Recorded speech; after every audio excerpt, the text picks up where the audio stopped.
Abah kan di Instagram Abah sendiri membicarakan soal perselingkuhan antara RK dan LM ya, Bah ya. Alasan Abah berani speak up di sosial media Abah sendiri gimana sih, Bah?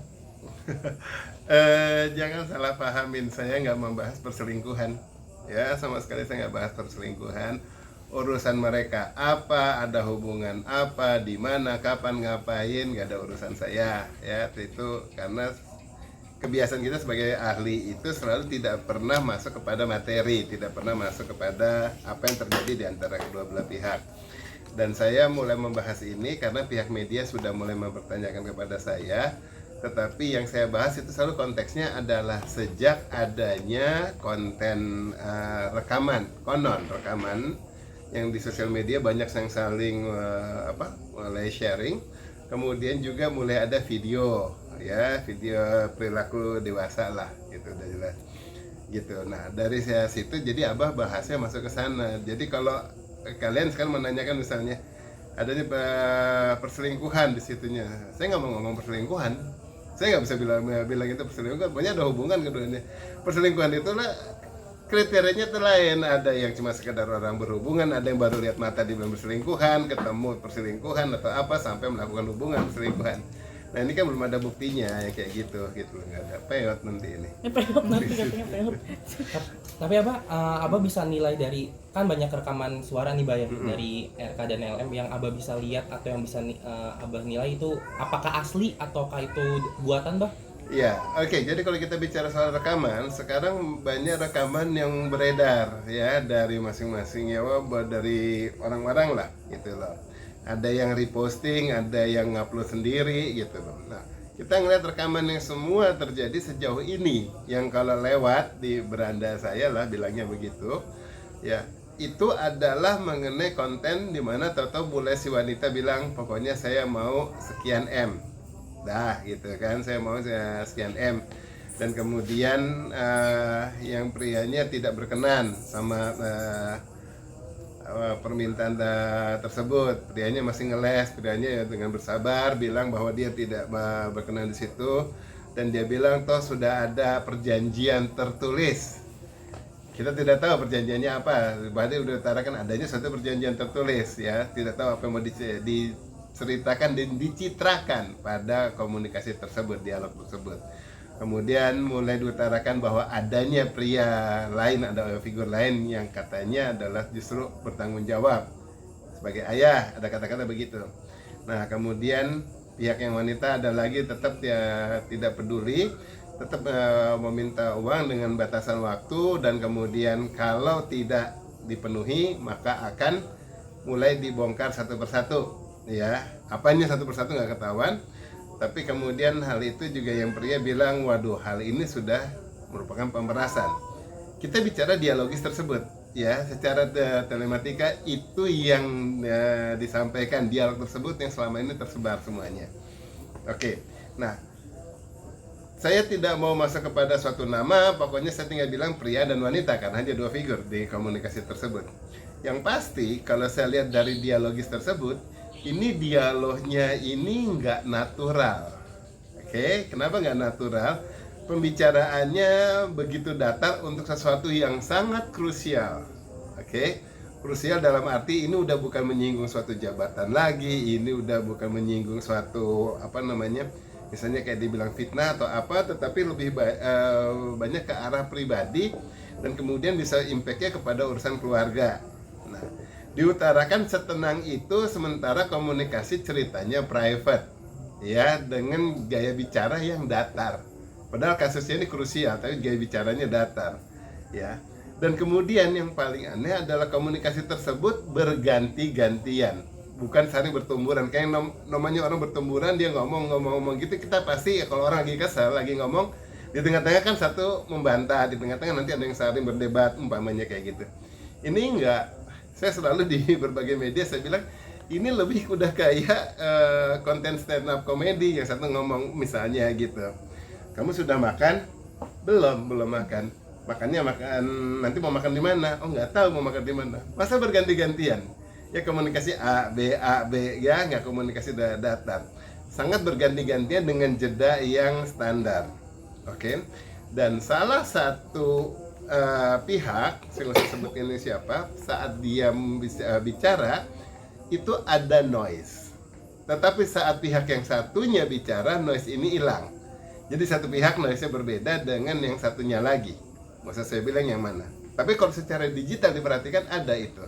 Ya kalau dari yang biasa orang nggak akan dengarkan itu. Tapi kalau kita udah digital kan juga cara memeriksanya lain ya dengan cara yang biasa ya, itu ada. Nah, dengan demikian bahwa tidak mungkin ada suatu komunikasi misalnya lewat media apapun, kemudian komunikasi digital. Nah, komunikasi digital ini kemudian saat terekam, tapi saat yang satu bicara, nah sini kedengaran, tetapi saat yang satunya bicara ini hilang. Nggak mungkin, karena namanya komunikasi itu bukan kayak HT yang berganti-gantian. Komunikasi sama terus. Jadi misalnya contohnya kalau di belakang saya ada macan, suara macan lagi ngegeram atau lagi mendengkur gitu lah. Yang di sana ada suara selalu, misalnya di bengkel motor ada suara motor terus. Bukan berarti kalau saya ngomong kedengaran suara macan dan saat lawan bicara saya dia ngomong baru kedengaran suara motor. Kalau namanya komunikasi ya suara motor dan macannya itu saling bercampur terus di belakang suara kita, baik sedang ataupun tidak lagi bicara, itu akan kedengar terus. Tapi ini nggak berganti-gantian. Nah, dengan demikian, oh ini merupakan satu potongan-potongan. Ya, nah kalau dari satu potongan-potongan, udah berarti ini adalah adanya suatu rekayasa. Ya, itu satu. Dan rekayasa ini gimana dibentuknya? Bisa memang rekayasa yang dibuat berdasarkan dari komunikasi yang lain kemudian dipotong-potong, disusun sehingga terjadi komunikasi yang seperti ini, atau yang memang rekaman dari AI, misalnya tinggal menggunakan figur suara yang satunya dan suara yang kedua masing-masing pihak, ya kemudian direkayasa kita tinggal ngomong apapun, suara yang keluar adalah suara si figur tersebut. Yang namanya AI sekarang suaranya udah mirip, bukan mirip doang tapi mirip banget. Ya tinggal sekarang kita masuk pada konteks di mana apakah ada suatu emosi dalam bicara tersebut, apakah ada suatu ketenangan bicara tersebut, misalnya apakah yang bersangkutan kalau ngobrol selalu dengan ketenangan yang kayak gini, apa kadang-kadang dia naik turun intonasi semuanya kelihatan, tapi ini nggak begitu datar. Ya dengan demikian bagi saya konten yang sekarang beredar ini adalah suatu konten rekayasa, ya suatu konten rekayasa, direkayasa. Tetapi sekarang kalau rekayasa berarti ini konten palsu atau kayak gimana? Bisa jadi dari suatu komunikasi yang asli kemudian dipotong-potong. Mungkin bisa kayak yang satu dia ngobrol sama siapa, biar yang satu ngomong sama siapa, dipotong-potong kayak tadi yang saya bilang.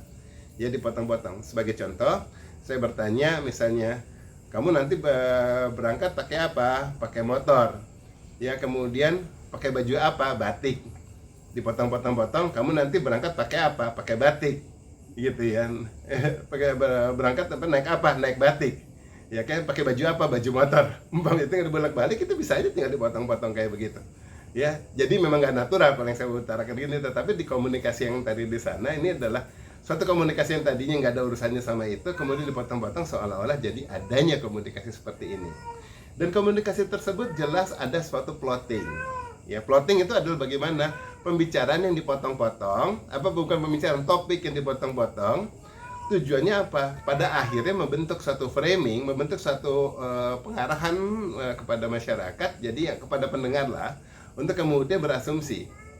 Plotting dalam hal apa? Ada 3 hal yang paling jelas. Pertama, yang satu menyatakan adanya suatu hanya concern mengenai ada uang, permintaan uang, tidak mengenai pertanggungan anak ataupun kepentingan anak, penanggung-jawaban enggak. Hanya kayak soal minta uang aja. Oh, nih pihak satu ini hanya mau minta uang doang nih, gitu.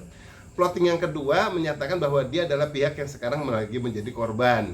Ya, masyarakat lagi fokus sama dia dengan berbagai kasusnya dia dan sekarang dengan isunya ini. Gitu. Kalau itu yang pria lah dia ngomong kayak gitu. Dan terakhirnya ada plotting lagi bahwa yang satu seolah-olah mau mengungkapkan beberapa kasus lagi yang lain, yang kecil, yang akan diungkapkan. Tetapi kemudian yang pria bilang, wah ini sudah merupakan pemerasan. Oke, nah kalau yang namanya pemerasan itu akan terjadi kalau kita sudah melakukan sesuatu, ada mempunyai suatu anggaplah hal yang tidak baik, tapi kemudian akan dibongkar, untuk uang diamnya ya harus membayar, itu pemerasan. Tapi kalau kita tidak melakukan sesuatu dan kemudian ada yang bilang mau bongkar, silakan mau bongkar apa, ya nggak akan merasa diperas dong. Ya itu mau bongkar apa, nggak ada lagi sama sekali yang perlu dikhawatirkan itu. Jadi keluar kata-katanya harusnya bukan pemerasan tetapi fitnah. Oh itu mah berarti fitnah dong misalnya kata gitu, karena tidak urusannya sama saya. Nah, kata orangnya kan begitu. Nah, dengan demikian di sini adalah sesuatu yang memang by design komunikasi tersebut. Tinggal sekarang kita lihat siapa pelakunya. Pelakunya bisa misalnya dari pihak yang pria untuk mendesain bahwa di sini oh ini wanitanya ini orangnya memang nggak benar nih, memang sengaja untuk melakukan pemerasan. Walaupun memang terjadi hal yang seperti yang dia dimaksud, tetapi kan tujuannya adalah sebagai pemerasan misalnya. Ataupun kemudian dari si pihak yang wanita, ya misalnya wanita yang mengunggah yang kayak gini, pihak yang wanita kan berkemungkinan ya ini kedua di situ. Nah, yang wanita ini adalah karena mau mengungkapkan adanya lagi hal-hal yang lain akan dibuktikan berikutnya. Ya, hal yang lain akan dibuktikan berikutnya. Nah, hal yang lain akan dibuktikan berikutnya berarti apa? Masih ada selain hal yang kayak gini. Entah apa itu, mungkin dalam suatu pembicaraan pribadi. Dan yang ketiga adalah dari pihak ketiga, yaitu apa? Buzzer. Jadi bukan yang wanita, bukan yang pertama, tapi sekarang pihak ketiga yang memang untuk membuat suatu arah pembicaraan yang lebih bikin kisruh kali atau bikin ricuh gitu, biar akhirnya pembicara liar kemana-mana ya, pergerakan kemana-mana.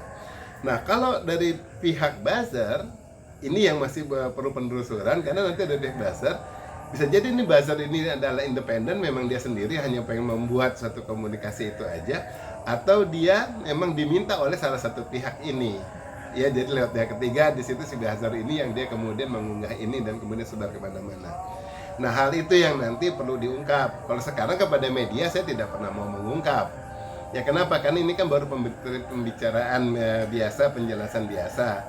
Tetapi nanti kalau udah secara hukum dipenjelaskannya, kemudian kepada orang hukum dan demi hukum, baru saya jelaskan yang lebih mendetail dengan penelitian lebih mendalam lagi atas konten yang memang benar-benar kita telusuri dan valid secara standar untuk pemeriksaan data gitu. Tapi kan Abah